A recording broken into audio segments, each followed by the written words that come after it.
Lideramos el camino de la opinión pública y buscamos que la cultura del debate alcance consensos y soluciones a los problemas de nuestro país.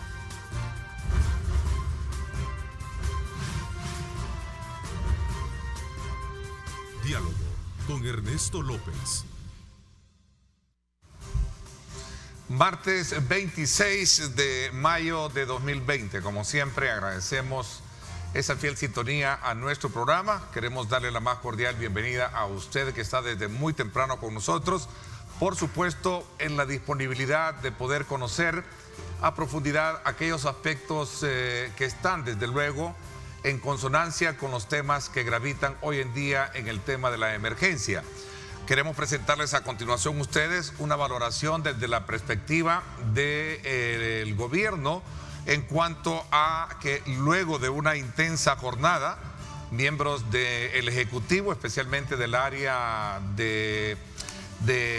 jurídica del gobierno y diputados en la Asamblea Legislativa, se ha logrado un avance importante en la creación de un nuevo proyecto de ley cuyos contenidos surgen precisamente de las iniciativas que han presentado ambos y que generaban, como ya es del conocimiento, un impasse que gracias a la Sala de lo Constitucional, a una resolución emitida, pues este fue desentrampado, pero también bajo la lógica de llamarlos a ellos a buscar consensos y crear una nueva ley que adapte marcos jurídicos contemplados en la Constitución, se analice bien el tema de la cuarentena y por supuesto se programe un calendario de apertura económica gradual, que son los puntos medulares por los cuales se está trabajando. Hoy vamos a hacer un balance de lo que el día de ayer aconteció en esta primera parte y quiero darle la más cordial bienvenida a Javier Argueta, secretario asesor jurídico de la Presidencia de la República. Gracias por acompañarnos, Javier, bienvenido. Buenos días, Ernesto. Buenos días a todos nuestros amigos que estarán esta mañana acompañándonos y con gusto vamos a explicar en qué se ha avanzado, qué hemos platicado con la Asamblea Legislativa y qué seguiremos platicando hoy. Despacio, pero vamos de alguna manera en armonía, algunas ocasiones artículo por artículo, palabra por palabra, pero esa es parte del debate de país, quizás no debate parlamentario, sino debate de país, claro, que necesitamos y urge tener al Ejecutivo y al Legislativo. Mucha es la expectativa que se ha creado, sobre todo porque veníamos teniendo desde luego una serie de confrontaciones en cuanto a que este proyecto de ley que yo he presentado es el vigente, pero también está este otro que aprobamos y que está en proceso de ley y que lo tiene el presidente de la República. La sala dice, bueno, señores, es importante sentarse, dialogar y lograr un consenso y poder de alguna manera alejar todos aquellos espantos jurídicos que en su momento tienen al país en vilo. Todo esto basado en una urgencia de crear puentes de entendimiento entre los poderes de Estado, ¿cierto? Ha sido en armonía, se va con buen tino en estos primeros momentos que hubo la reunión el día de ayer y que lo vimos con buenos ojos, si lo queremos ver así. Sí, hay dos antecedentes, Ernesto, que es importante explicar a la población. Un primer antecedente es un antecedente del combate del COVID-19. Estamos en una fase 2, gracias a Dios logramos ir bien en la fase 1. Pero en la fase 2 prácticamente estamos haciendo diferencias con otros países, los tamizajes o las búsquedas, nosotros los estamos haciendo, estamos tratando de encontrar, estamos tratando de no dejar huellas de este virus y a partir de eso hemos identificado o hemos priorizado nexos, por ejemplo, para hacer pruebas.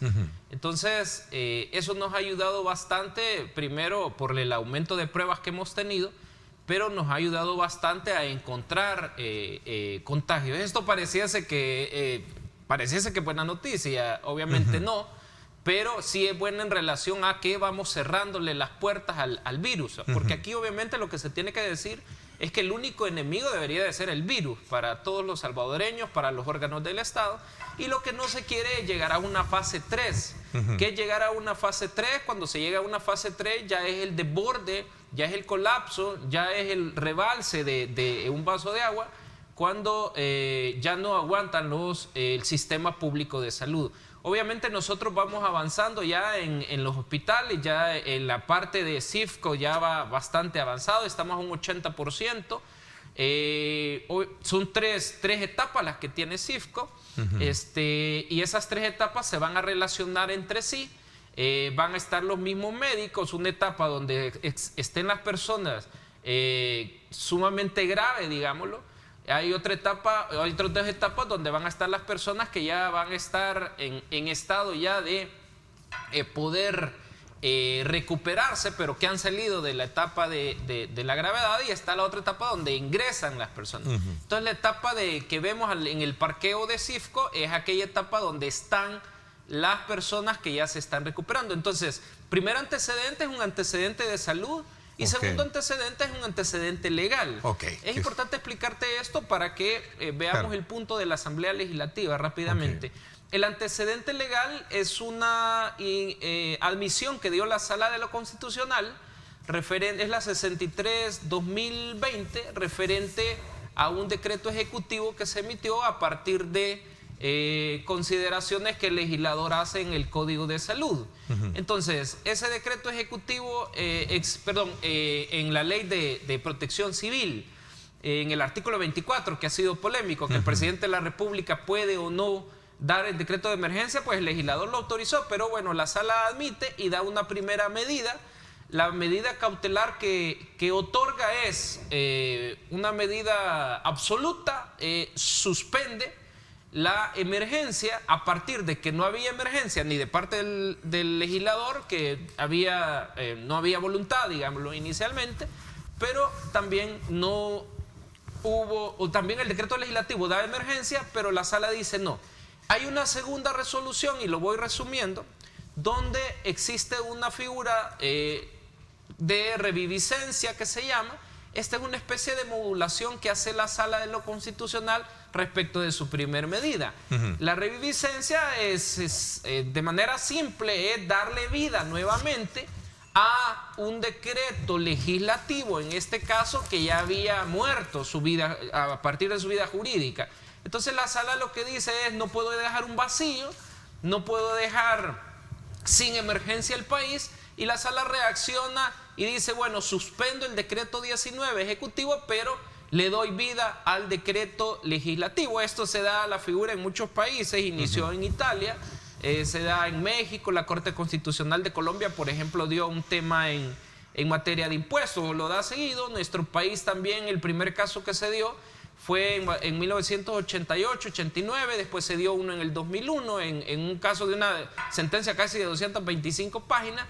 Yo he tenido la oportunidad de participar en 2 demandas que se han dado. La primera es la de la ley de probidad, que tuvimos la oportunidad de elaborarla y se la dimos a algunas organizaciones que la presentaran, organizaciones que hoy pues están fuertes contra el Ejecutivo. Y en el caso de la ley de probidad, lo que se presentó fue a la Sala de lo Constitucional: mire, yo vengo a demandar la ley de probidad aprobada por el Legislativo, pero dele vida a la ley de enriquecimiento ilícito. Y después, Ernesto, tuvimos la oportunidad también de participar en una reviviscencia que dio la Sala de lo Constitucional referente al caso de Siget. Si te recuerdas, cuando hubo un procedimiento que nosotros lo vimos viciado, yo estaba en ANEP en ese momento, planteo el amparo y le digo a la sala: regrese a las personas que están y que quedaron anuladas prácticamente. Entonces la reviviscencia se da en este caso diciendo: el decreto legislativo que va a aplicar para la emergencia es el 539. En todas sus esferas. Habían algunas dudas, y quizás con esto entro ya a la discusión. Habían algunas dudas referentes si el decreto legislativo incorporaba sus reformas. Y sí incorpora sus reformas porque son parte del cuerpo normativo. Ahora, a partir de eso, la Sala de lo Constitucional, de alguna manera, lo puedo decir así, da una especie de escarmiento en la segunda resolución al órgano legislativo, un escarmiento donde le dice: mire, yo no puedo entender o no logro concebir que exista un país donde no se verifique la emergencia. Y lo dice así. Claro. Yo no puedo concebir que no se tenga ni siquiera niveles de información de lo que está pasando en el mundo y principalmente en el país. Entonces da de alguna manera un llamado de atención a la Asamblea Legislativa y finalmente le dice a la Sala de lo Constitucional, pónganse de acuerdo con el Ejecutivo, en el caso de nosotros, siéntense y le voy a dar hasta el 29 para que tenga la ley de emergencia. Y a partir de estos antecedentes viene esta reunión, Ernesto. Entonces nos sentamos, comenzamos el día de ayer y bueno, y aquí estamos. Ok, quisiera un poco, porque sé que es bastante meticuloso y vamos a procurar esta mañana, y te agradezco, Javier, siempre la disponibilidad que tienes para conversar con nosotros sobre la necesidad de poder articular todos aquellos aspectos que marcan la diferencia entre el contenido del proyecto de ustedes y el contenido que ha presentado la Asamblea Legislativa al Ejecutivo y que está en manos del Ejecutivo. Primero, en el tema de fondos, con la declaración de emergencia, el gobierno puede continuar usando fondos de manera discrecional. La Asamblea, en la aprobación de su iniciativa, no lo acepta y pide más control y transparencia. Este es un punto medular que me gustaría dejarlo como primer punto de análisis. Segundo, el gobierno y la Asamblea no logran acuerdos sobre la importación de las pruebas para pacientes de COVID-19, tampoco sobre su distribución y aplicación. La discusión se retomará, incluso creo que eso se ha quedado todavía en stand-by, corrígeme, Javier. En el caso de los plazos para el Ejecutivo, luego de aprobada la ley, deberá realizarse una cuarentena de 15 días antes de iniciar la reapertura de la economía. El Legislativo pide que se respete la fecha del 6 de junio. Este punto es medular también. Si quieres, comenzamos por esto, porque creo que muchos sectores están a la expectativa de que realmente este era un acuerdo que ya había planteado el Ejecutivo y ahora se está ya hablando de que no va a ser el 6 de junio. Eso por un lado. Y el otro aspecto que tiene que ver con el tema de la cuarentena, que debe de aplicarse en todo el territorio. Esa es la versión oficial, mientras que la oposición, en este caso la Asamblea, sostiene que debe de hacerse solo por zonas específicas. Vámonos al tema del 6 de julio. ¿Cómo está ese punto? Bien, nosotros lo que habíamos especificado era que si se aprobaba el día, eso fue lo que el presidente había señalado, que si se aprobaba el jueves de la semana pasada, hacíamos un conteo de 15 días y llegábamos hasta el 6 de junio. Eso era lo que se había platicado con alcaldes, con empresarios, porque nosotros necesitamos los 15 días, necesitamos esta cuarentena, que todo el país vaya en el mismo rumbo. Me refiero al órgano ejecutivo, legislativo y el mismo judicial, que ya logró entender de la necesidad que tenemos de las herramientas legales, que la misma sociedad civil, que te quiero decir, la sociedad en general está apoyándonos bastante en el tema de la cuarentena. El 95, 97%, 98%, si fuera de las encuestas, está, digamos, guardándose, está autorregulándose. Tú tenés muchos ejemplos y lo más seguro es que tienes hasta familiares, todos tenemos familiares, de que no salen. Claro. Yo tengo un par de meses de no ver a mi papá y así tenemos muchos de no ir a las casas. Igualmente, hay medidas de sanitización a la entrada. Claro. Entonces, pero tanto el órgano ejecutivo, tanto como los ciudadanos, así la Asamblea Legislativa tiene que caminar al lado nuestro. Al lado nuestro digo porque el órgano ejecutivo es el que lleva esta ruta a través del Ministerio de Salud.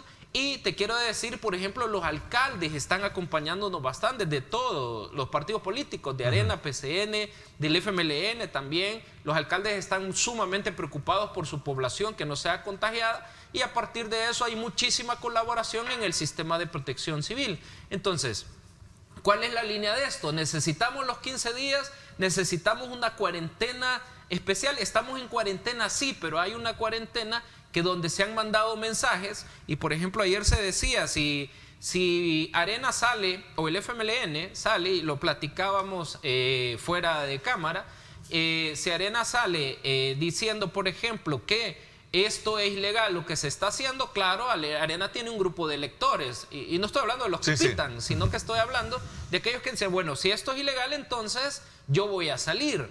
Si esto es ilegal, entonces el Ejecutivo no tiene por qué estarme diciendo a mí que yo debo de ir a la casa de mis papás a almorzar, a celebrar mi eso cumpleaños. Ha pasado, porque al final se ha logrado, tú mismo dices que se ha logrado ver de que se ha respetado. Pero, claro, y se ha respetado el 95%, 97%. ¿Qué es una cuarentena especial? Pero una cuarentena especial es donde todos nos unamos, donde todos, por ejemplo, respetemos, donde la gente no infrinja las normas fuera de salir al supermercado, fuera de salir al mercado, fuera de salir a las farmacias, fuera de salir a los lugares autorizados.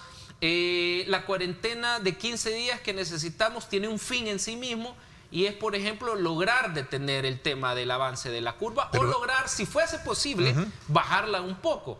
Para después viene una tercera etapa. Esta ley se compone de 3 etapas, y por eso te digo lo de los 15 días. Se compone de la etapa de un estado de emergencia, que ya lo vamos a explicar un poco, que no es cierto que se utilicen fondos discrecionales, pero ya lo explico. Se compone de una reapertura que tiene 4 fases inicialmente, ya también lo vamos a entrar, y se compone de esta cuarentena que, previo a la reapertura, necesitamos de alguna manera una última cuarentena, una última mensaje de todos los actores políticos y sociales, y un último esfuerzo de todos los salvadoreños. Esos son los 15 días.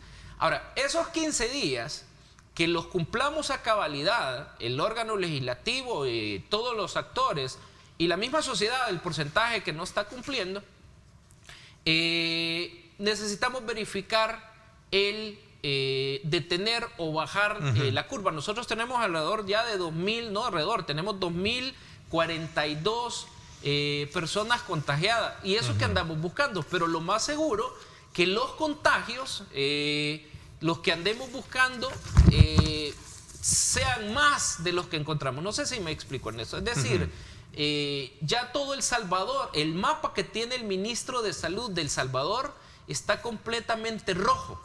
Está completamente lleno de contagios. Es decir, hoy no hay un municipio específico que no tenga una persona contagiada. Hay municipios que están libres de COVID, pero en relación al número de personas. Pero, por ejemplo, San Salvador, en San Salvador es una ruleta rusa. San Salvador, tú estás con alguien muy cerca y lo más seguro es que tengas un 60-70% de contagio, a partir de que el mayor porcentaje de contagio en El Salvador específicamente son personas asintomáticas, son personas que no tienen síntomas. Entonces, aquí tenemos, por ejemplo, la tabla de San Salvador que tú dices, pero yo sigo insistiendo porque a lo mejor crea mucha duda en la población que nos está sintonizando en este momento.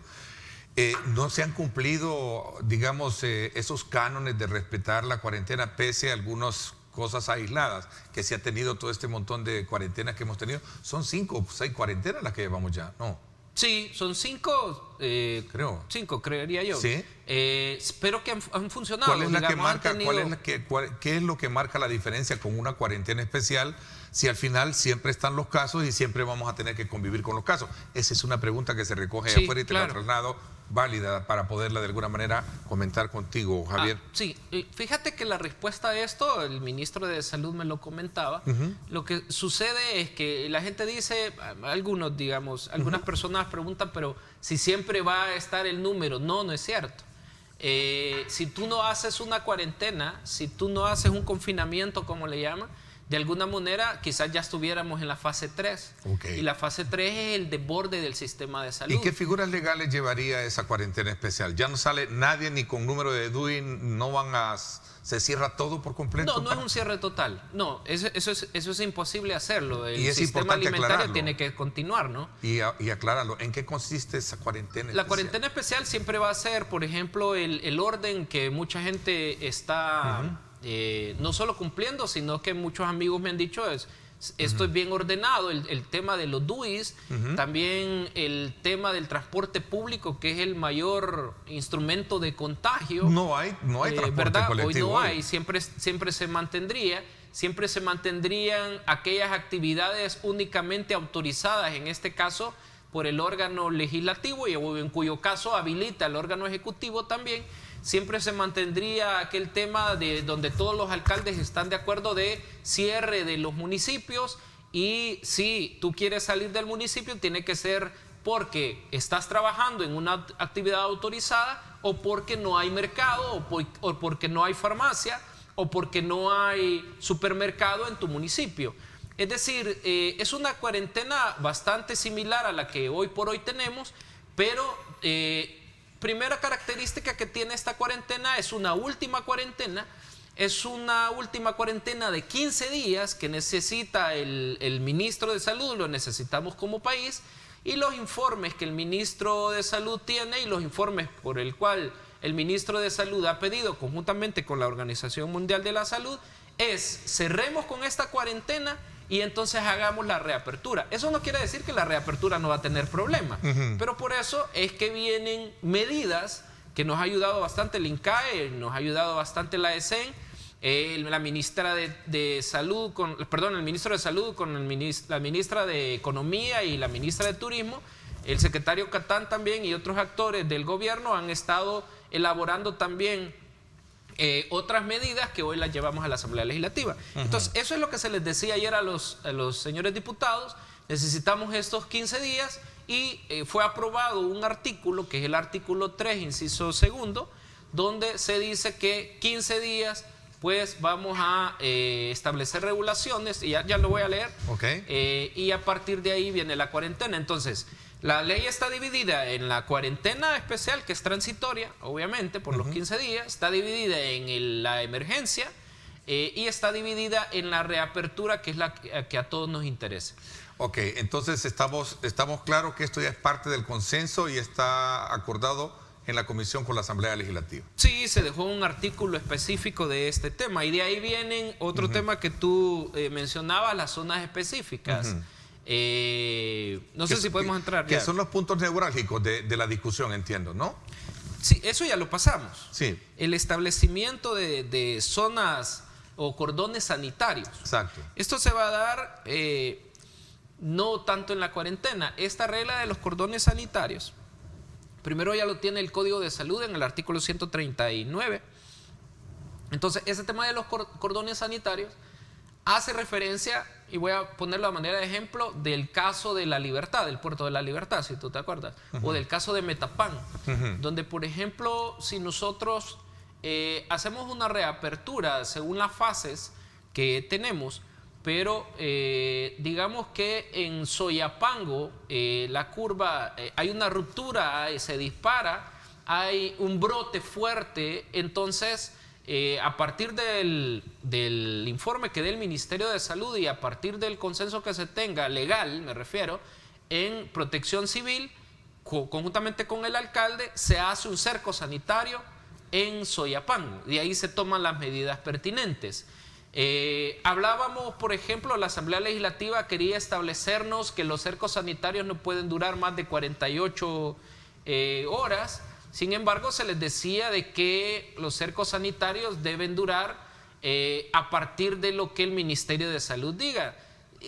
Pusimos una fecha específica, no pueden durar más de 5 días, pero un cerco sanitario puede durar 12 horas. Un cerco sanitario tiene varias características. Tiene el ámbito territorial, tiene el ámbito temporal, tiene las medidas a poner que son extraordinarias y tiene un fin en sí mismo, que es evitar el brote. Entonces, esto, insisto, Ernesto, los cercos sanitarios que se aprobaron ayer son, no tienen relación inicialmente con la cuarentena. La cuarentena domiciliar es en todo el país. Los 15 días es un cierre de todo el país con las medidas que te he mencionado. DUI con el tema del cierre del transporte público, salvo que para... que ya está, salvo para todo el sistema de salud que se está haciendo. Y otras medidas ahí. Entonces, los cercos sanitarios nos van a servir, por ejemplo, o te voy a poner otro ejemplo, si en alguna colonia en específico nosotros verificamos que hay un brote fuerte, o si en un municipio hay un brote fuerte, no necesitas cerrar todo el país, no necesitas cerrar todo el departamento, sino que lo que necesitas es hacer el cerco sanitario para el caso específico de la colonia o para el caso específico o del municipio. Entonces, poner la medida. ¿Cuáles son las medidas? Las que dicte el Ministerio de Salud. Digamos, por ejemplo, todas las personas deben de quedarse en la colonia y no pueden salir. Existe, por ejemplo, todo un despliegue de médicos a revisar, a hacer pruebas, las PCR que se le llaman. Va a ser por 48 horas, por ejemplo.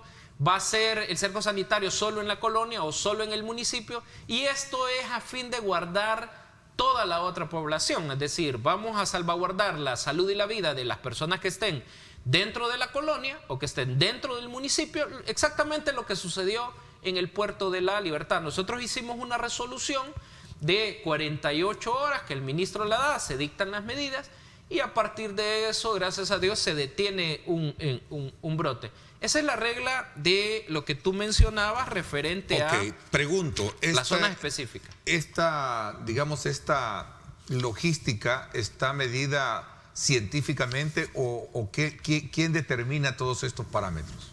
Sí. Estas medidas primero las usó China y le funcionó, las usó Italia y le funcionó. ¿Forman parte del protocolo de la OMS? Sí, por supuesto, por supuesto. Estos son los confinamientos severos, digámoslo así. Estos son los famosos cercos sanitarios que el Tribunal Europeo de Derechos Humanos ha avalado. Ya hay una serie de resoluciones que los cercos sanitarios son necesarios, ha dicho el Tribunal Europeo de Derechos Humanos, para salvaguardar la vida y la salud. Los cercos sanitarios están avalados por el Reglamento Sanitario Internacional emitido por la OMS, que es el único reglamento a nivel internacional que tiene fuerza vinculante para los países y nosotros lo estamos utilizando. Entonces, estos cercos sanitarios, insisto, van a servir, y primero Dios nunca los utilizamos, la idea es ojalá nunca utilizarlos, pero van a servir si hay un brote que pueda afectar a toda la población. Estos cercos sanitarios van a servir cuando ya tengamos apertura económica. No necesitamos cerrar Chalatenango, no necesitamos cerrar Morazán, sino que necesitamos cerrar un municipio en específico. Se toman las medidas extraordinarias, las que te menciono, y las dicta el Ministerio de Salud, hacer pruebas masivas en ese territorio en específico, cierre total de ese territorio en específico por un tiempo determinado. ¿Con qué fin? Con el fin de detener el brote y salvaguardar la salud y la vida de las personas que están ahí y las que están afuera también. Ok, voy a hacer una pausa comercial. Cuando regresemos, el tema de la transparencia en el uso de recursos le corresponde solo a la Corte de Cuentas de la República. ¿No puede la Asamblea Legislativa escrutar o tener informes al respecto? Eso es parte también de la esencia de la discusión. Vamos a hablar de eso cuando regresemos.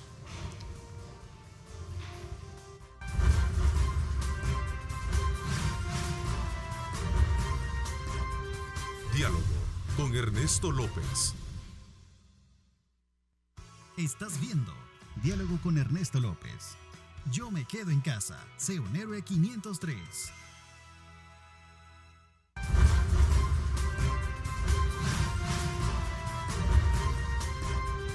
Diálogo con Ernesto López. Gracias nuevamente por estar con nosotros. Continuamos conversando con el asesor jurídico de la presidencia, Javier Argueta, en la cual estamos haciendo una lectura de los puntos que coinciden y algunos puntos aclaratorios de aquellos temas que están siendo tratados por la Comisión Política en la Asamblea Legislativa, que se tiene previsto para este día, por cierto, a las 10 de la mañana, una reunión para continuar en el consenso de lograr una verdadera ley que logre alejar toda aquella, digamos, procesos de decretos que hemos tenido, que son muchos y de los cuales pues en algún momento insta la misma Sala de lo Constitucional a declarar una sola y que tenga del consenso de todo. Tal vez un poco, me decías, para aclarar el tema de lo de la cuarentena. Yo creo que es un punto neurálgico porque se da sobre la base de cuántas se han llevado a cabo, cómo está la tendencia de los casos. Hay quienes sostienen de que pese a todo lo que se ha hecho, los casos siempre se mantienen, ¿verdad? Entonces la gran pregunta es ¿cómo hacer para convivir con esta situación, pero tampoco no cerrar tanto la economía, porque al final van a venir consecuencias más graves que la enfermedad misma? A ver. Sí, vamos a ver. Hay un punto importante. Los casos se mantienen así, a pesar de que va para arriba la curva, pero si no se hubiesen tomado estas medidas, fuéramos un país colapsado. Un país donde se ha cedido España, Italia, Alemania, Chile, Brasil, con los mejores sistemas de salud de Estados Unidos. ¿Te imaginas nosotros? Entonces las medidas sí han funcionado, las medidas se tomaron a tiempo y se están tomando en tiempo. Es decir, por eso es que no estamos desbordados. Hay un punto muy importante que hay que señalar y que el presidente lo decía y lo informaba, y es que vienen enfermedades de tipo respiratorio. Vienen enfermedades que se dan normalmente y ojalá que no se vayan a disparar, o brotes de enfermedades que son chikungunya. Bueno, estamos en el periodo en el cual aparecen de acuerdo al mismo tiempo. Aparecen por el tema de las lluvias y todo la eso. La influenza, entonces, que es el tema de gripe, pues. Se nos acumula eso, es decir, estamos más afectados. Entonces, ese tema de que se mantiene no es cierto, porque estuviéramos desbordados, estuviéramos en una fase 3, 4, que ya son los deportes que se hacen. Yo solo quería aclarar un tema, Ernesto, y es que hay una diferencia entre la cuarentena domiciliar que vamos a hacer de los 15 días, que ya estamos haciendo, digamos, o el cierre final que vamos a hacer, que sí hay actividades económicas que están funcionando. Está funcionando, por ejemplo, todo el sistema alimentario, está funcionando, por ejemplo, todo el sistema de agro, eso no lo puede cerrar, todo el sistema alimentario no lo puede cerrar, supermercados, mercados, la agricultura, la agroindustria, eso no lo puede cerrar. No puede cerrar la industria farmacéutica, los laboratorios, las farmacias, ¿bebidas? Las clínicas, las bebidas, es decir, las bebidas carbonatadas sí se han cerrado, pero las bebidas, o sea, todo el sistema de subsistencia no se ha cerrado. Entonces, esta última cuarentena de 15 días es una cuarentena a nivel nacional donde para al terminar esos 15 días, iniciamos la reapertura. Eso es diferente a lo que te acabo de mencionar, que establece el artículo 8, que donde dice que el Ministerio de Salud podrá, durante la vigencia del presente decreto, esto no es en los 15 días, es durante la vigencia. Es decir, por ejemplo, después de la reapertura, si la reapertura económica en todos los países ha traído un brote o un rebrote. Altos y bajos. Altos y bajos, sí. Eso hay que estar preparados. En Guatemala se ha dado ya 2 casos específicos donde han tenido que cerrar empresas. Hay una persona que contagió, si no recuerdo, a 221 o 228 trabajadores. En Canadá también se tuvo que cerrar una empresa. Es decir, hay que estar listos, hay que estar preparados, y a partir de eso entonces es que se aprueba este artículo. ¿Qué significa esto? Que el Ministerio de Salud podrá, durante la vigencia del presente decreto, establecer porciones, dice. Esto no es en territorio, porciones en el territorio de la República como zona epidémica sujeta a control sanitario. ¿Qué se aprobó? Se aprobó, por ejemplo, que esa zona debe de estar focalizada, la medida de vigilancia, y se establece en el artículo 8 cuáles son. Se establece que es un área específica, un área geográfica específica. Debe de emitirse una resolución. Eso se hizo para el caso de Metapán y se hizo para el caso también de La Libertad. Y se identifica la autoridad, se identifica la zona específica de porción, las medidas, dice el artículo, los motivos en que fundamenta, que deben de ser unos motivos estrictamente sanitarios, y la resolución que se ordene, dice el artículo, deberá publicarse en el diario oficial y en los diferentes medios. Esto es diferente a la cuarentena domiciliar. Exacto, ya lo dejan bien mecanismo, lo quisiera aclarar porque el cordón sanitario lo está dejando bien claro. Es para es para la reapertura. ¿Para qué? Si se nos dispara, primero Dios que no, insisto, si se nos dispara un municipio, entonces se establece el cerco sanitario por horas o por un par de días. Geográficamente bien determinado, como lo dice ahí. Sí, bien determinado, bien específico, bien localizado, ¿no? Bien focalizado. Y de ahí, sin cerrar el resto de áreas y de países. No necesita cerrar el resto del país. Eso es, ¿verdad? Ya una vez con la reapertura económica, después de los 15 días que se hablan, ¿verdad? Exactamente. Claro. Una vez. Es diferente a la cuarentena domiciliar. La cuarentena domiciliar, todos estamos en nuestras casas, los que no tengamos autorización de salir o los que no debamos salir, me refiero aunque yo tenga número de DUI, eso es importante. Aunque yo tenga autorizado el salir, y hay muchísima gente que lo está haciendo, no sale. Si no necesita, no salgo. Porque el salir, insisto, lastimosamente, me decía un buen amigo, es una ruleta rusa. Yo voy al súper, aunque está más ordenado por el tema de los DUIs, yo voy al mercado, no sé quién ya anda contagiado y ya anda sintomático. Yo ya conozco muchas personas, lastimosamente gente que uno aprecia, que ya están contagiados, pero eran asintomáticos. Y yo les llamo, ¿cómo estás? Todavía no tengo nada, pero todavía no siente, salvo los efectos normales, por ejemplo, un tema médico, yo digamos, no me voy a meter en el tema médico, pero se pierde el sabor, ¿verdad? Me decían algunos amigos que están contagiados y que ya están en aislamiento. Entonces, pero me dice, todavía no tengo los síntomas que me podrían... O sea, hay muchísima gente asintomática. El ministro lo ha dicho, nuestro país tiene un alto porcentaje de personas asintomáticas. Lo voy a poner como ejemplo. Tú puedes andar asintomático, yo puedo andar asintomático y estamos platicando normal. Incluso al salir de acá nos ponemos la mascarilla, pero por ejemplo tú puedes tocar acá que yo estoy tocando y si ando yo asintomático, es decir, ese es el nivel de riesgo que tenemos, entonces no hay que salir. Ese es un tema, la diferencia era importante, y lo otro que tú mencionabas son los informes, los otros puntos. El otro punto, de acuerdo a la postura que asume la comisión de ustedes, la del Ejecutivo, es que los informes quien debe de tenerlos es la Corte de Cuentas y no la Asamblea Legislativa. Sí, ¿así de tajante? Vamos a ver, hay dos temas que se platicaron ayer. Okay. El primero es que sí hay informes que para los diputados sí se han presentado bien. Vamos a ver, esto es importante decirlo.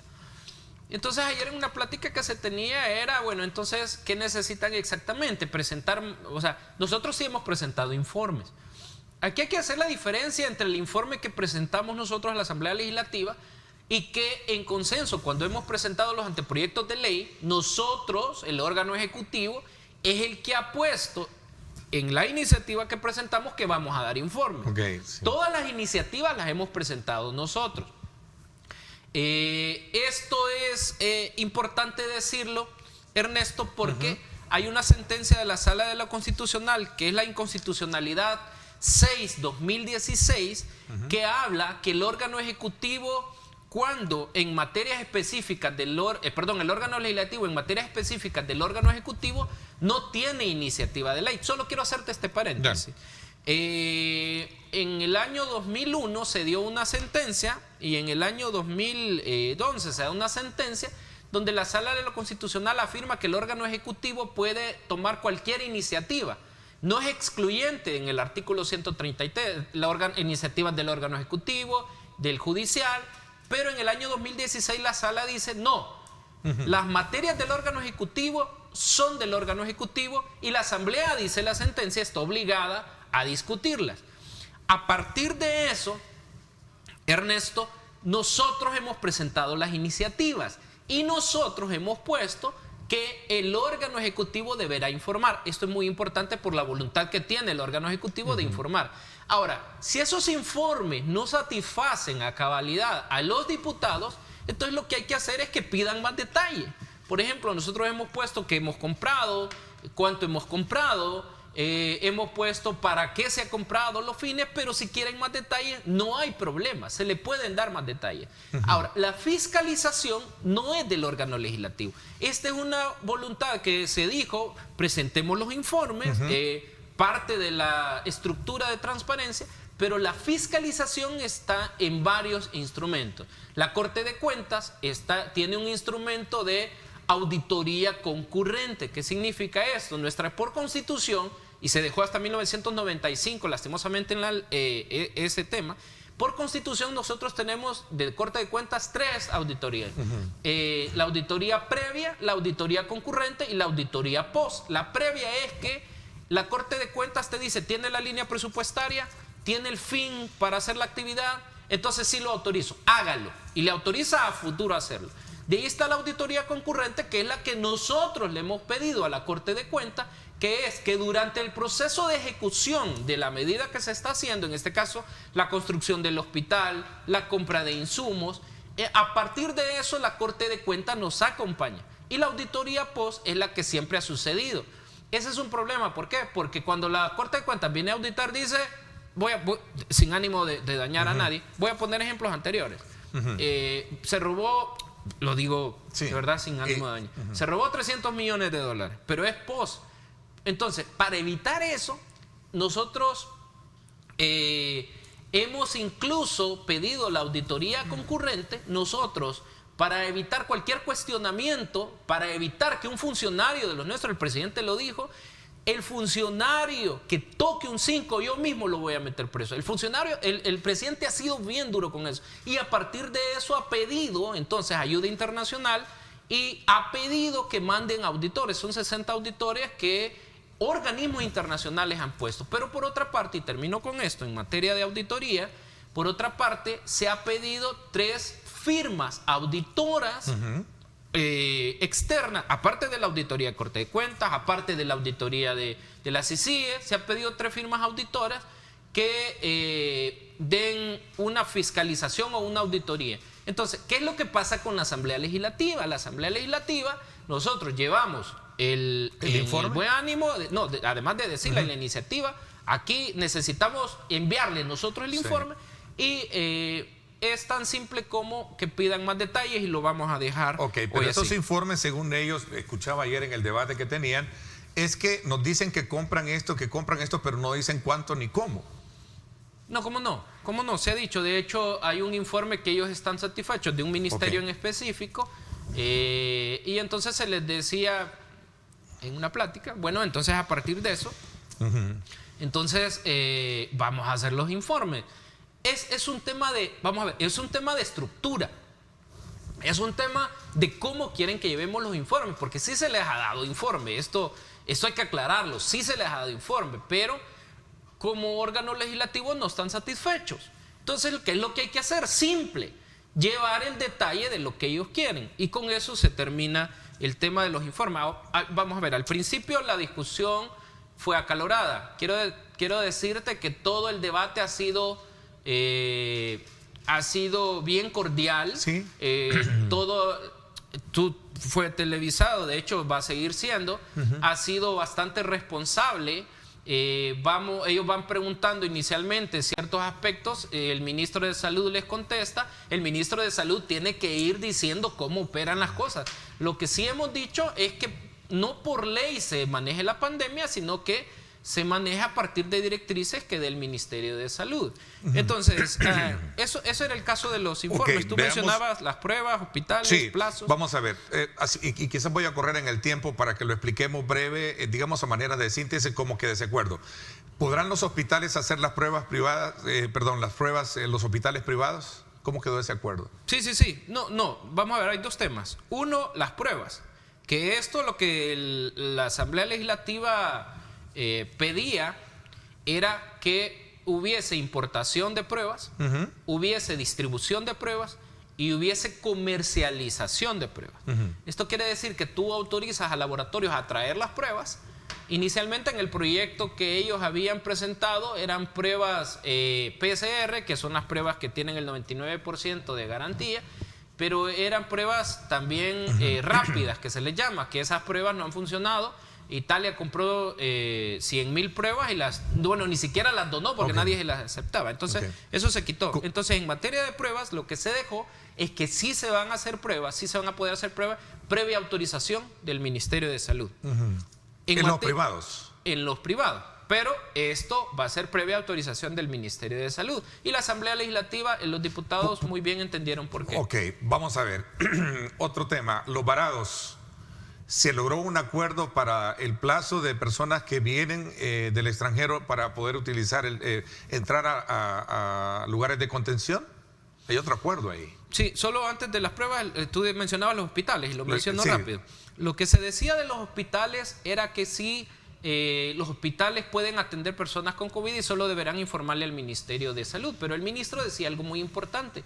Mire, nosotros tenemos la expectativa de ciertos hospitales, el nombre de ciertos hospitales, pero hay muchos hospitales pequeños que no tienen ni siquiera la estructura para manejar esto. Por ejemplo, el tema de ascensores, todo el mundo pasa, la persona que va a tener su bebé, una persona que va con cáncer, por ejemplo, una persona que va solo a emergencia. Es decir, tienen que tener las medidas sanitarias. ¿Y los públicos lo tienen?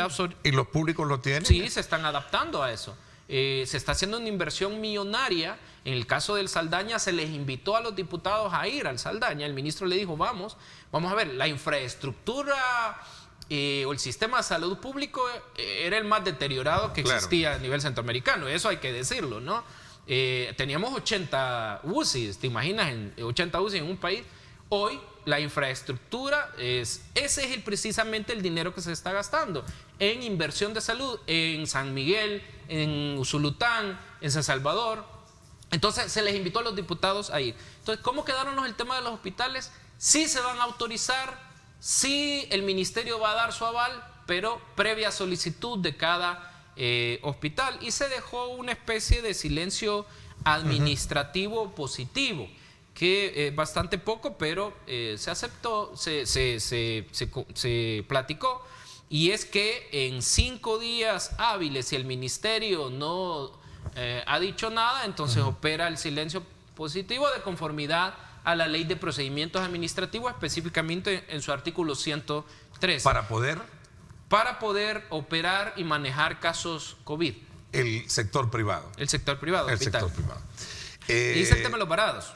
El tema de los varados, sí, para correr en el tiempo, porque en la segunda parte del programa tengo invitados a diputados, ¿verdad?, de la comisión y también de las fracciones, para que nos comenten sus puntos de vista con relación a esto. Sí. Mira, el tema de los varados, nosotros no solo nos estamos rigiendo por lo que la misma logística del órgano ejecutivo, ya trajimos bastantes personas. Hoy viene un grupo de Colombia también, por cierto, hoy me viene decía de Colombia, la otra semana adelanto vienen más de 60 personas de Argentina. Es decir, sí, ya los vamos programando. Lo que pasa es que esto es una relación con las aerolíneas, esto es una logística con la Autoridad de Aviación Civil, con otras autoridades de aviación civil. Esto es una logística según las necesidades de cada país, pero sí ya estamos corriendo. Ya trajimos de México, hemos traído de Guatemala, Honduras, que cualquiera dice... sí, pero está cerca, sí, pero los hemos traído de República Dominicana también, y nosotros primero, como decía el secretario privado, queremos pedir disculpas si han habido atrasos. Esto se comenzó desde hace días. Hemos invertido bastante dinero en medicinas, por ejemplo. Hay que decirlo, los cónsules han ocupado hasta sus casas para albergar a muchas personas. Hemos ocupado Airbnb para el dinero público para ayudar a aquellas personas que ya no tienen. Es decir, esto viene desde antes de la sentencia de la Sala de lo Constitucional.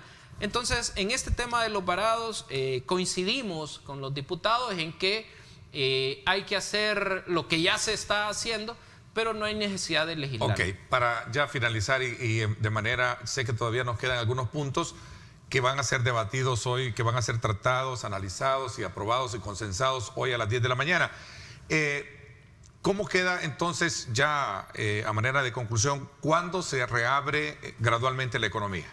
Si nosotros aprobamos hoy la ley, que primero Dios se diese así, entonces empiezan a correr 15 días. 15 días. Y de ahí comenzamos con la fase 1, fase 2, fase 3 y fase 4.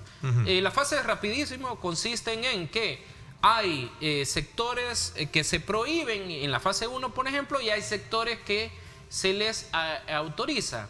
Y así sucesivamente en cada fase hasta llegar a 120 días. Los últimos que se abren son, por ejemplo, los casinos, los centros de convenciones, por ejemplo. Los restaurantes van como en la fase 2, 3, si no mal recuerdo. Pero con medidas, se establecen ciertas medidas. Hay que recordar algo, y es que la gente en automático no va a ir a los lugares en general, ¿verdad? Yo soy una persona que posiblemente va a tener temor, principalmente, o precaución de llevar a mi familia. Sin embargo, los restaurantes o todos los comercios deben de establecer, deben de imponer ciertas condiciones para poder abrir. Y eso lo va a explicar eso lo va a explicar hoy la ministra de Economía. Va a solicitar algunos cambios, incluso al proyecto que llevamos, para que los sectores, porque nos estamos reuniendo con los sectores, que los sectores le han pedido. Ok, Javier, quiero agradecerte el que nos hayas permitido compartir los ángulos de la postura que tiene el Ejecutivo dentro de la comisión, y que nuestros televidentes hayan conocido desde luego cómo avanza y cuál es el estatus de la negociación que se está haciendo este día. Y por el bien del país, ojalá pues se saquen las mejores, digamos, decisiones. Te agradezco muchísimo. Muchísimas gracias, Ernesto. Conjuntamente con la Asamblea Legislativa, conjuntamente con todos los actores sociales, si vamos en el mismo rumbo y en el mismo sentir, sin duda alguna como salvadoreños vamos a salir bien y primero Dios. Me encanta escuchar ese tipo de posturas. Gracias. Vamos a la pausa. Cuando regresemos, un pool de diputados nos acompañan también acá en la segunda parte del programa para hablar desde la perspectiva de ellos este mismo tema. Vamos a la pausa. Regresamos.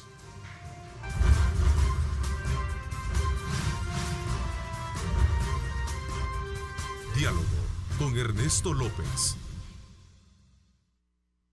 Estás viendo Diálogo con Ernesto López. Yo me quedo en casa. Sé un héroe 503.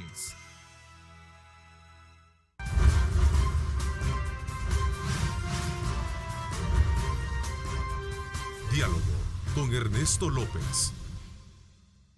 Bueno, gracias nuevamente por estar con nosotros. Agradecemos como siempre su preferencia y ese voto de confianza que nos da a este trabajo periodístico de opinión que realizamos en Grupo Megavisión, unas plataformas que están disponibles para ustedes para ofrecerles desde luego los puntos de vista de las fuentes fidedignas. Aquí buscamos como siempre colocar los diferentes ángulos que conforman la discusión de temas como el que este día hemos iniciado con el asesor jurídico de la presidencia relacionado con este análisis y sobre todo el consenso que se está buscando para crear una ley de emergencia que lleve precisamente los insumos tanto del Ejecutivo como del Legislativo a efecto de que tenga una mayor efectividad a la hora de la aplicación. Veamos el ángulo legislativo. Quiero agradecer la presencia acá de nuestros invitados, la diputada Cristina Cornejo del FBLN, miembro de la comisión que también está en el análisis del tema. Gracias por acompañarnos, Gracias a Cristina. ustedes por la invitación, un gusto. Margarita Escobar también de ERENA, gracias por acompañarnos. Un gran gusto estar con usted, Ernesto. Buenos días. Doctor Nelson Guardado también, gracias por acompañarnos. Gracias por invitarnos. Gracias por estar con nosotros. Secretario general del partido UGAR. Gracias por acompañarnos. Qué bueno. Quizás voy a comenzar, y por honor al tiempo, Cristina, a ponernos un poco a tono.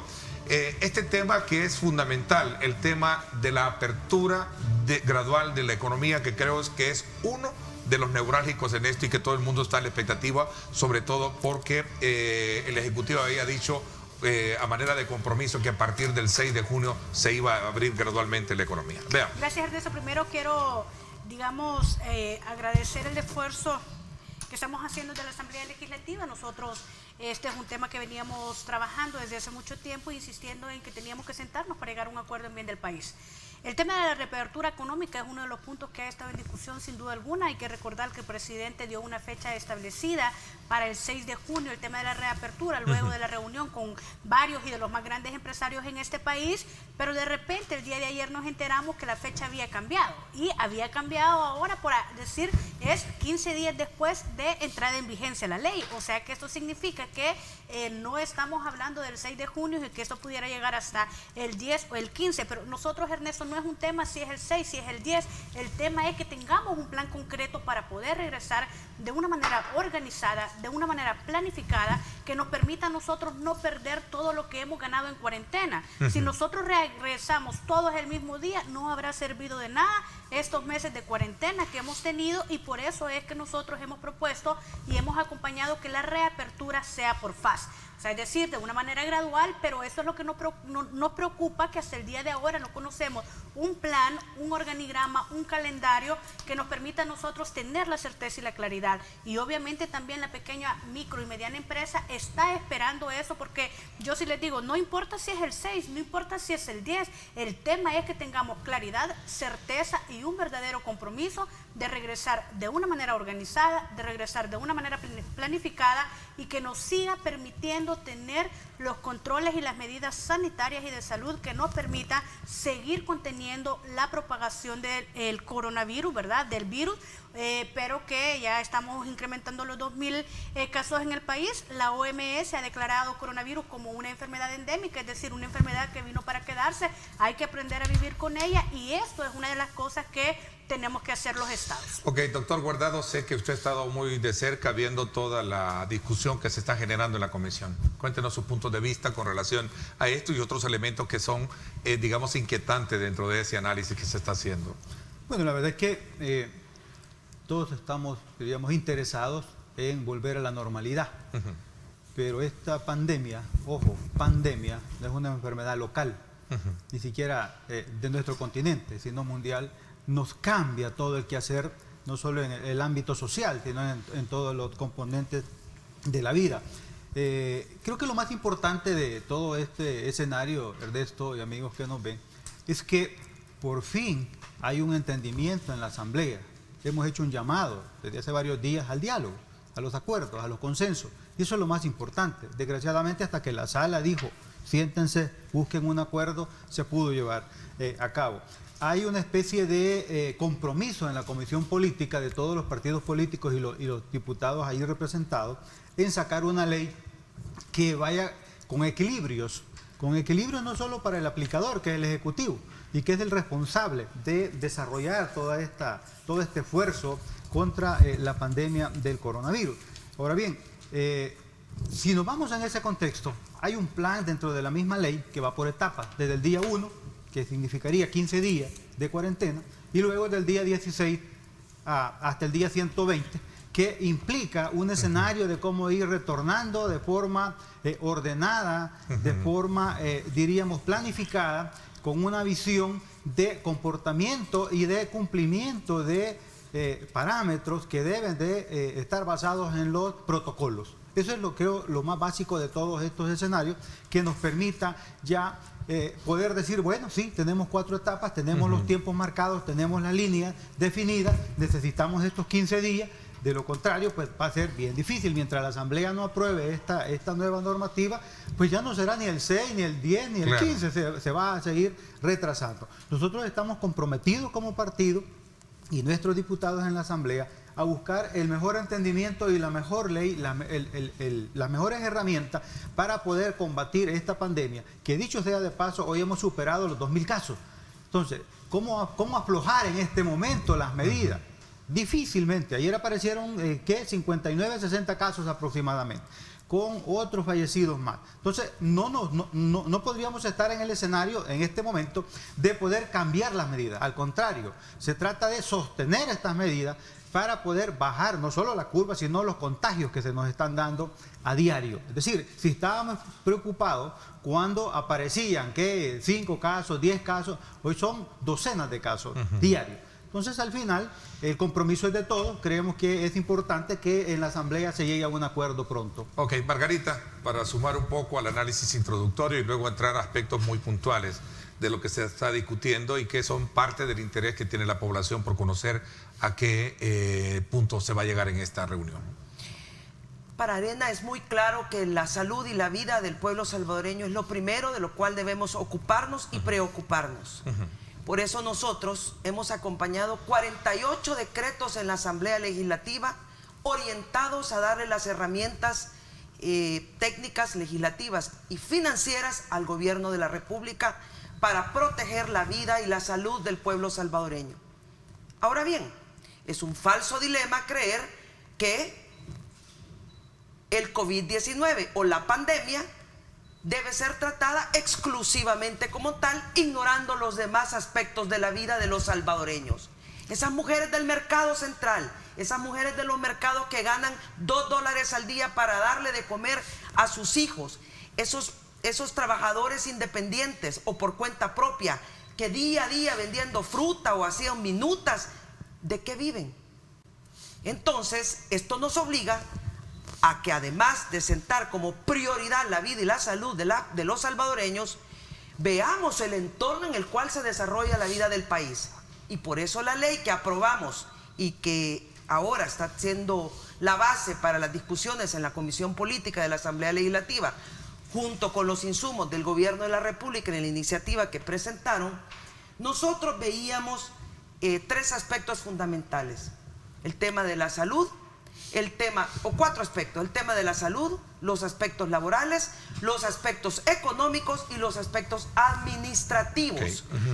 También es importante decir que esto no solo incluye al sector privado, también debe contemplar al sector público, porque un Estado no puede operar si el sector público está en cuarentena y el resto del país trabajando. Ahora bien, yo creo que lo que hemos visto en la Comisión Política es muy importante y da buenas señales, y yo espero que este día continúe así. pero quedan pendientes varias cosas que debemos analizar. Ok. Primero, las fechas y las fases de este proceso. Segundo, los mecanismos de transparencia. Ok. Nosotros tenemos aquí los informes que han enviado de parte del gobierno y yo espero que podamos entrar Ok. en ellos porque es bueno que Quedémonos en los esos dos salvadoreños... aspectos. La fase de apertura. Las fases y ¿Cuáles las son? fechas y las fases de la apertura, Ok. que está Y pendiente. el tema de transparencia en eso de recursos. Quedémonos en esos dos puntos. ¿Cómo Vámonos no? a la fase, Hay de hay apertura. por lo menos unos Sí. 4 aspectos, pero Obviamente pero está bien. el tema del tema de la cuarentena, el tema de la... Pero me quiero detener en este tema. ¿Cómo no? Ok, ¿cuál es la propuesta de ustedes? Bien, nosotros hemos creído siempre que en cada centavo que nosotros damos tiene que haber un mecanismo de control. Ok. Para el caso de los 2.000 millones de dólares que aprobamos, se instaló un mecanismo público-privado que fiscalizara ese dinero, que le diera transparencia, que le diera orientación. ¿Qué sucedió? Los miembros privados terminaron renunciando. ¿Por qué? Porque no había transparencia, porque no había información. Eso hay que corregirlo. Segundo, para los 1.000 millones de dólares que también aprobamos, definimos un mecanismo para administrar ese dinero que sería bandesal. Falta la ley de fideicomiso que no la hemos visto. En cada etapa, cuando le dimos los 43 millones de JICA, cuando dimos otras transferencias de refuerzo presupuestario, ¿qué tenemos al final? Informes que solamente nos dan un cuadrito, se gastó tantos millones para tal cosa y nada más. Yo creo que por el bien del gobierno y para ellos mismos que dicen que están muy interesados en la transparencia y los hemos escuchado muy contundentes en este tema, es bueno que los informes sean más detallados. Yo tengo el informe de la Corte de Cuentas que auditaron precisamente de todos estos dineros que ha tenido que gastar, que invertir el gobierno. El gobierno necesita plata para combatir la pandemia. Nadie está negando esa necesidad. Sería absurdo creer que sin dinero va a comprar medicamentos, que sin dinero va a... Pero tiene que ser transparente.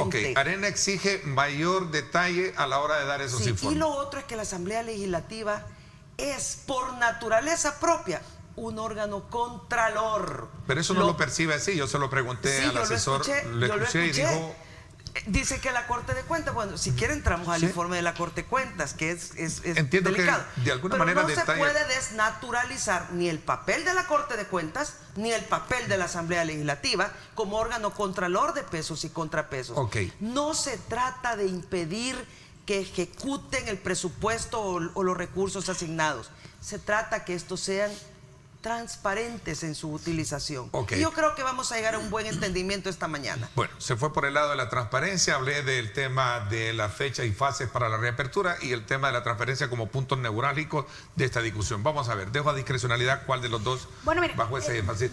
Me piden una pausa y regreso entonces mejor supuesto, para que tengamos tiempo para seguir ahondando en este tema. Gracias a usted por estar conectado con nosotros. Vamos a la pausa y regresamos.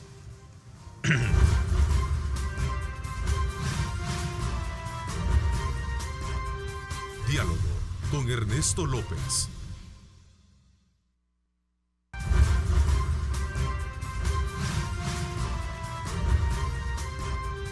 Diálogo con Ernesto López. Nuevamente, gracias por estar con nosotros. Continuamos en este análisis desde la perspectiva legislativa, lo que significa el avance de los acuerdos neurálgicos que se están colocando sobre la mesa de discusión entre esta comisión que se ha logrado sentar en la Asamblea Legislativa para lograr de consenso una ley que verdaderamente tenga la viabilidad de un país en la que se controle muy bien el tema de la pandemia, pero que también se sepa convivir con la actividad económica como tal. Había quedado dar la palabra también a Cristina. Vamos a ver, Gracias, Cristina. Ernesto. Mire, primero yo quiero decir que no es cierto que hasta ahorita estemos hablando. El órgano legislativo ha sido muy propositivo en relación a esto y hasta el día de ahora, como lo decía mi colega, hemos emitido y aprobado 51 decretos legislativos, todos en el marco para fortalecer el ámbito jurídico del tema de la pandemia.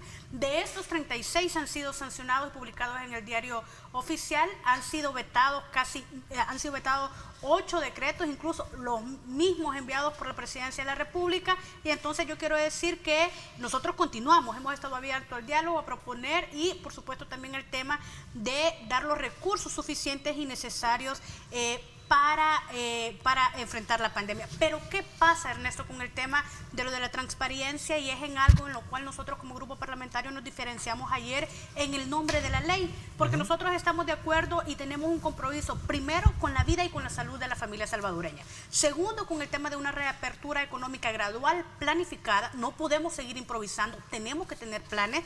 Y tercero, obviamente también un tema que no puede ser visto sin mayor importancia, que es el tema de la transparencia y el buen manejo de los fondos públicos. Por eso es que inició el tema de la discrepancia en la ley, porque el día de ayer se decidió que se siguiera incorporando dentro de la ley, que es el tema de atención integral a la vida y a la salud, y el tema de la declaratoria de estado de emergencia y por supuesto el tema de la reactivación económica. Pero ¿qué pasa cuando hay una declaratoria de emergencia en el país? Esto significa que el gobierno puede hacer un uso y seguir haciendo un uso discrecional de los fondos públicos, y que hasta ahorita nosotros tenemos mucha preocupación de cómo se ha estado usando los fondos públicos, pero que además también esto significa no pasar procesos de la CAP, compras inmediatas en el tema también del movimiento de ministerio a ministerio, pero hay unos temas que nos están preocupando. La Corte de Cuentas ha dicho que hay más de 30 millones de dólares que estaban designados a dar el apoyo a las familias más necesitadas con los $300, que no saben a dónde fueron a parar. Más de 100,000 personas o familias que no han sido identificados a dónde fueron a pagar esos $300. No lo está diciendo la Asamblea Legislativa. De hecho, sí somos un ente contralor, porque somos eminente político, que tenemos que garantizar el buen uso de los recursos de los salvadoreños. Ese dinero no es mío, ese dinero no es del presidente, es suyo. Usted lo va a pagar con el tema de los impuestos, y esperamos que no venga un incremento de impuestos el próximo año, como lo están recomendando algunos organismos internacionales, porque nosotros no vamos a acompañar. Segundo, el tema de la construcción del hospital en el parqueo del Cifco. Dijo el ministro en estos días que ya no van a ser 70 millones, sino aproximadamente 100 millones de dólares, pero que además el tema de la fecha de reapertura o entrega está imprevista. Parece ser que los resultados de estudio de suelo no les funcionaron y empezaron a construir e invertir muchísimos millones de dólares en un lugar donde no se puede construir. O sea, es decir, ese tipo de cosas para nosotros nos parece muy preocupante, porque además el gobierno nos dice, mire, no tengo recursos para el tema de lo de la pandemia. Yo quiero decirles que el gobierno tiene ya en esto varios millones de dólares que nosotros les hemos dado, pero también y disponibles en efectivo. Si no, entonces, ¿de dónde está utilizando para aprobar y para dar todo lo que está dando? De los 2,000 millones, dice la versión de gobierno, y de los 1,000 millones, o sea, de los 3,000 millones, voy a conjuntarlo como tal, el gobierno no ha recibido ni 5, es lo que sostiene. Pero te voy a decir, el gobierno ha recibido ya en un tema también voy a permitirme hacer vamos un corriendo rápido, porque quiero dar la palabra al doctor. 491 millones en el tema de emisión de deuda de corto plazo de marzo a mayo. El tema de 483 millones en emisión de deuda de corto plazo. El tema de 46 millones, el tema del préstamo del JICA, y el tema de la transferencia de 25 millones del seguro. Todo este dinero ya lo tienen efectivo, más los 2,000 millones que se le aprobaron en un primer momento, más los 1,000 millones de dólares que se le volvieron. Eso no está en efectivo todavía. A eso voy. Más esto, que no es un tema de responsabilidad de la Asamblea. ¿Quién es el encargado de negociar y llevárnoslo a la Asamblea? El Ejecutivo. Nosotros estamos trabajando de lunes a domingo, de 7 a 24 horas, esperando que se pueda tener. Y esto sin decir el presupuesto que tiene el gobierno, casi de 3,000 millones de dólares en el tema de presupuesto aprobado solo para el área de salud del presupuesto 2020, más todas las reasignaciones que puede hacer en el presupuesto. Es decir, es falso que no tenga dinero para enfrentar a la crisis, y nosotros vamos a seguir apoyando, vamos a seguir contribuyendo, siempre y cuando el uso del dinero de la ciudadanía sea muy bien ocupado. De los dos aspectos elementales, ambos, Arena y el Frente, coinciden en que es el tema de transparencia. A ver, doctor. Bueno, yo creo que el tema de transparencia no debe ser un discurso, y no debe de ser de coyuntura, de turno. Ambos han estado en el gobierno, ambos han administrado por 10 años y por 20 años este país. Y no se escuchaba cuando tuvimos STAM, cuando tuvimos MIS, cuando tuvimos terremotos, cuando tuvimos tantas cosas que hemos tenido, no se escuchaba lo mismo. Por supuesto que estamos acompañando el esfuerzo de la transparencia, y ese no, por eso digo, no debe ser un discurso. Coherencia necesita el país, y en esa coherencia es que todos debemos de ir en esa sintonía, no cuando es conveniente o cuando no es conveniente. El gobierno ha dicho, ahí está la información, la Asamblea tiene su papel controlador de todo el quehacer del Estado, y por supuesto la Corte de Cuentas ya en los detalles específicos. Si la Corte de Cuentas ha dicho que todavía tiene dudas, los que anduvimos en la calle viendo las filas, sendas filas de gente cobrando los $300 en las distintas instancias financieras, nos dimos cuenta cómo se estaba entregando este beneficio para la población, que vino a paliar un poco la situación económica del bolsillo de los más necesitados, en ese sentido. Por lo tanto, pues el compromiso del gobierno es la transparencia, y ustedes ven hasta organismos como la OEA están participando en este tema, no solamente la Corte de Cuentas, pero tampoco podemos desnaturalizar la institucionalidad, y en este caso Corte de Cuentas es la esencial para ver todo este manejo, y hacia el final hay que deducir responsabilidades de la Corte de Cuentas, la que tenga que verlo. Pero creo que en los medios andar hablando que hace falta transparencia, que hace falta esto, cuando no se ha tenido esa coherencia en el pasado, no va muy bien. Digo, nada más, pero tampoco venimos a hacer polémica de ese tema. Simplemente la transparencia es un compromiso de hoy, de ayer y de siempre. Debe de serlo de esa manera. Hablar que el gobierno tiene toda la plata necesaria, pucha, que este país es un paraíso, entonces. No ha sido así cuando se ha estado gobernando por otras marcas políticas. No ha sido así cuando han estado otros al frente del Ejecutivo. En los últimos 10 años este país subió la deuda en más de $10.000 millones. Y andamos rozando los $20.000 millones en deuda. Y eso no es deuda de Nayib Bukele ni de este gobierno. Entonces, si vamos a hablar de cómo se ha administrado la cosa pública, entonces no veamos solo el hoy, o no veamos solo un ojo. Veamos ambos, y eso es un poco importante para ver en este ámbito. Nosotros tenemos compromiso, y creo que es lo más importante, Ernesto, es hoy por hoy salvar vidas, que no se enferme la población. Yo podría hablar aquí melancólicamente de la que no fue a vender al mercado ahora, pero pregúntele qué prefiere. Sabe que está saliendo con su número de DUI al final y a comprar lo necesario, porque no se quiere enfermar, porque quiere proteger a su familia, porque protege a su comunidad. Distintos pasajes, distintas calles, distintos lugares en los municipios, la propia comunidad ha salido a aplicar protocolos de prevención para no enfermar su comunidad. Es decir, si bien es cierto el ámbito económico es vital para la vida y la estructura y la columna de desarrollo de un país, la vida es esencial. La salud es esencial. Entonces, creo que hoy en este momento, lo importante es que aprobemos esta ley de emergencia, que siempre se ha solicitado cuando hemos estado en crisis, y crisis interna, crisis regional, es decir, centroamericana, cuando vienen las tormentas, huracanes y similares, o terremotos. Pero esta que es mundial, ¿dónde quedamos? ¿Cómo quedamos en esto? Estamos cerca de los 5 millones de personas contagiadas.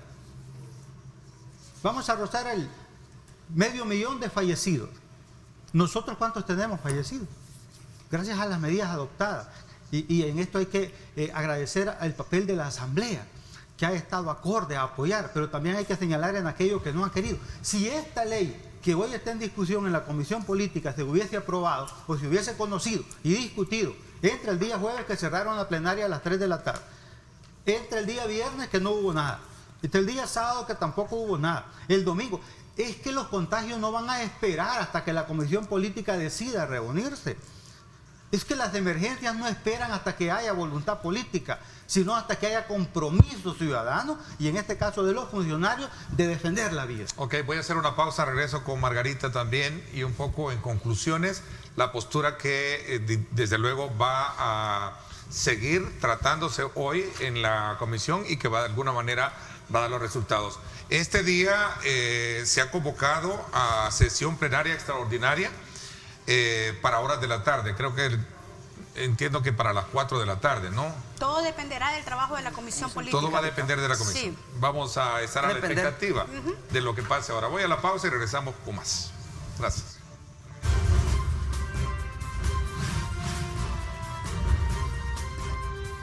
Diálogo con Ernesto López. El futuro es imaginar, es pensar en grande. Prepárate hoy. Estudia en la UFG y amplía tus oportunidades. UFG, tecnología, innovación y calidad. Bueno, nuevamente gracias por estar con nosotros. Vamos a aprovechar estos minutos para poder de alguna manera llevar a conclusión estos elementos que hemos abordado. Entiendo que de los 42, dependiendo de cuál ley sea el punto digamos, primario de referencia se tenga, entiendo que solo van 8 puntos, me decía. 8 artículos aprobados. Del artículo. Vamos a ver, Margarita. Mira, en primer lugar, yo espero que el ambiente en la Comisión Política este día sea como el día de ayer y no como las últimas argumentaciones que acabamos de escuchar aquí en este programa en un momento tan delicado. Y por parte de Arena, pues tendrán esa buenísima actitud para llegar a un acuerdo. Ojalá que este mismo día y que podamos aprobar esta ley que se necesita tanto. Segundo, yo no hablo melancólicamente de las señoras que dignamente se ganan el pan de cada día vendiendo sus cosas. Yo hablo de ellas con respeto y con una absoluta preocupación porque de eso viven. Y jamás podría yo tratar como un tema melancólico, nunca. Las mujeres que venden en los mercados o por cuenta propia necesitan atención también. Tercero, la Comisión de Hacienda ha preparado numerosos decretos para apoyar financieramente al gobierno. Ya lo decía yo, esta es una pandemia mundial, esta es una emergencia nacional y esta emergencia necesita recursos extraordinarios. Por eso, aprobamos el decreto y otras medidas, no solamente financieras. Aprobamos el decreto 598 para exonerar de pago determinados tributos y prorrogar el plazo de pago de otros. El 603 para exonerar del pago de DAI, IVA y cualquier otro gravamen de naturaleza fiscal o municipal que sean internacionales al amparo de la Ley de Zonas Francos y Servicios Internacionales. El decreto 606 para establecer exenciones tributarias y disposiciones especiales sobre compras públicas. Aprobamos el decreto 607 para suspender temporalmente por los efectos de la emergencia nacional la aplicación de la Ley de Responsabilidad Fiscal. Aprobamos el decreto 608 para autorizar al gobierno buscar hasta 2.000 millones de dólares y le dimos un mecanismo de ejecución. Aprobamos el decreto 615 para incorporar al presupuesto general de la Nación 42 millones de dólares, hasta por 42 millones de dólares provenientes del contrato del préstamo SB1 con el propósito de reforzar las asignaciones presupuestarias para atender la emergencia. Aprobamos el decreto 616 para exonerar al Ministerio de Agricultura y Ganadería de todo es una camándula de decretos, estamos de acuerdo. Aprobamos el decreto 627 para incorporar, para incrementar. ¿Qué me quiere decir con todo eso? Que ha habido una disponibilidad de su fracción para apoyar la gestión del gobierno. Definitivamente. Yo soy miembro de la Comisión de Hacienda. Y nuestra actitud ha sido sumamente positiva, propositiva y además lo hemos aprobado. Y aquí tengo yo disponible todos los decretos con los recursos. Segundo, cuando vemos el informe del Ministerio de Hacienda, el Ministerio de Hacienda nos dice sobre los recursos que del monto devengado del mes de abril por 475.9 millones, 433.9 millones corresponden a recursos del presupuesto vigente, dice. 375 millones se han destinado para el programa de transferencias, 35.7 millones se han utilizado para financiar el programa Cesta Alimentaria, 10 millones para la construcción y equipamiento del Hospital Cifco, 7.5 millones para la compra de insumos médicos, 5.7 millones para alimentos, insumos, apoyo logístico, etcétera. Asimismo, 42 millones provenientes del préstamo suscrito por JICA, 23 millones se han utilizado para iniciar con la construcción del Hospital Cifco, 15.5 millones para la atención de diversas necesidades para la emergencia, etcétera, etcétera. ¿Qué quiere decir esto? Que lo que yo les acabo de leer de los decretos para dar recursos financieros o tributarios para atender la pandemia se reflejan en un informe general del propio Ministerio de Hacienda. Si estos dos están concordando en cuanto a los montos y los provenientes y el número de decretos, quiere decir que recursos han habido y probablemente deberemos seguir actuando en el ámbito El financiero. gobierno sostiene que Arena y el FMLN se han unido para boicotear la parte económica de la atención de la emergencia. No, mire, no, de ninguna manera. Al contrario, hemos aprobado la ley del empleo. Yo soy la presidenta de la Comisión de Economía, me tocó dirigir esos debates, ahí está la ley. Hablo del tema de la pandemia, no en términos generales de todo. No, si aquí están todos los decretos que hemos aprobado. Ahora bien, ¿qué dice la Corte de Cuentas? Bueno, tengo los informes que no creo que va a haber tiempo de entrar a ellos. No los tenemos. No los tenemos. Le doy. Pero sí decir esto, la Corte de Cuentas dice que falta información en todo. Entonces, ¿cuál es la respuesta? ¿Darle vuelta que falta información o buscar la información y que la den? Yo creo que es lo segundo. No vale la pena en un momento de tanta necesidad estar revolviendo el problema. Hay que buscar la solución. Doctor Guardado. Esta ley que estamos ahorita discutiendo en la Comisión Política, que probablemente va a ser también un decreto de emergencia, y por ser una ley especial, deberá estipular sobre cualquier otra las reglas de la emergencia, que incluyen la utilización de los recursos Doctor públicos. Guardado, brevemente. Bueno, yo creo que aquí lo más importante es aprobar la ley. La ley es lo más importante. Entre más le demos más discurso y estemos como exigiendo más, en la reapertura económica se va a tardar mucho más. Si estamos hablando estamos preocupados, todos estamos preocupados. Yo hacía una observación en Casa Presidencial el día viernes, que dicho sea de paso, los amigos aquí presentes con sus partidos no se hicieron presentes por obvias razones, ellos manifestaron que no iban a estar. Pero estuvimos ahí dándole seguimiento a esta ley. ¿Qué significaba? Ahí hicimos incluso de un sector que tiene 64 días de 0 centavos. Y es todo el gremio odontológico. Todos fueron inmediatamente clausurados, es decir, bajo las primeras medidas. ¿Cómo queda usted con todo ese gremio, por ejemplo? Y hacíamos votos por él. ¿Cómo viven? O sea, aquí nos preocupa todo. El grande, el mediano, el chico, nos preocupa todo. Pero entre más dilatemos esto y no aprobemos... El presidente ha dicho, estos 15 días, bajamos todos los casos, no ha dicho eliminamos los casos. La enfermedad ha llegado para quedarse. Ojalá aparezca el tratamiento oportuno, que es la vacuna, etcétera, etcétera, de ámbito preventivo. Si eso es así, manos a la obra. Aprobemos la ley.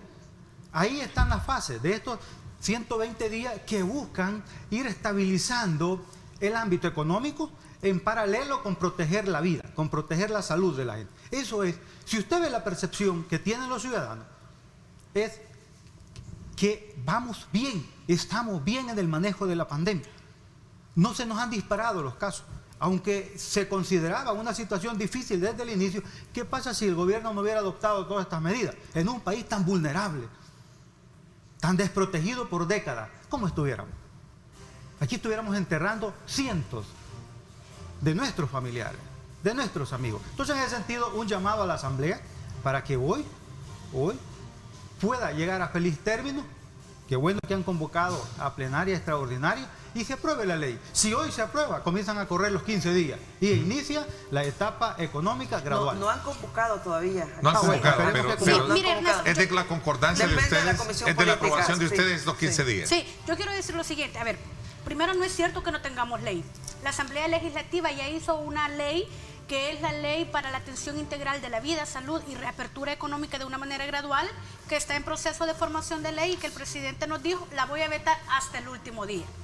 Segundo, la ley que se está discutiendo por parte del gobierno entró hasta el jueves a las 3 de la tarde cuando cerramos la sesión plenaria. O sea, la improvisación sigue jugando. Nosotros hemos apoyado el 95% de las propuestas que ha enviado el Ejecutivo y tenemos un compromiso de seguir apoyando para un tema de contener la pandemia. Obviamente, no hemos apoyado el tema de la Ley de Restricción de Garantías Constitucionales, hemos apoyado los primeros 2.000 millones de dólares, Ernesto. No puede decir el presidente que no le hemos dado recursos, y yo con eso estaba haciendo una cuenta y yo me quiero permitir decir lo siguiente. Así, ya 10 segundos porque ya se nos fue el tiempo. 3.700 que ya tiene del presupuesto de salud, más los 1.100 que he mencionado, el tema de la cantidad de donaciones que ha recibido. Todas estas son las donaciones que ha recibido el gobierno desde marzo hasta la fecha en el tema de la pandemia, que hacen casi 60 millones de dólares. Tiene 400,000 pruebas de COVID que han sido donadas, que hacen casi entre 90 a 100 millones de dólares. O sea, el gobierno no puede decir que no tiene recursos, pero reitero el compromiso del grupo parlamentario de seguir trabajando, de seguir apoyando desde el enfoque de una manera transparente. El tiempo se me fue, quiero agradecerles el Ojalá que me que hayan este día acompañado. tengamos buenas noticias, que El Salvador pues siga protegiendo la vida, la salud de su población y que comience la reapertura del país de manera gradual para llegar al trabajo sin contagio. La ley que nosotros aprobamos estipula 4 fases y ahí están para la discusión este día. Les agradezco muchísimo, doctor Gracias, Guardado. gracias, De doctor. verdad Gracias por acompañarnos. invitada. Margarita también y Gracias. también a Cristina. Gracias, Que este día Ernesto. no la hemos tenido acá también. Muchísimas gracias. Vamos a estar muy a la expectativa de lo que surja de este acuerdo. Gracias por mi parte. Esto es todo por hoy. Pásenla bien y como siempre recuerden lo más importante, amar a Dios sobre todas las cosas. Lideramos el camino de la opinión pública y buscamos que la cultura del debate alcance consensos y soluciones a los problemas de nuestro país.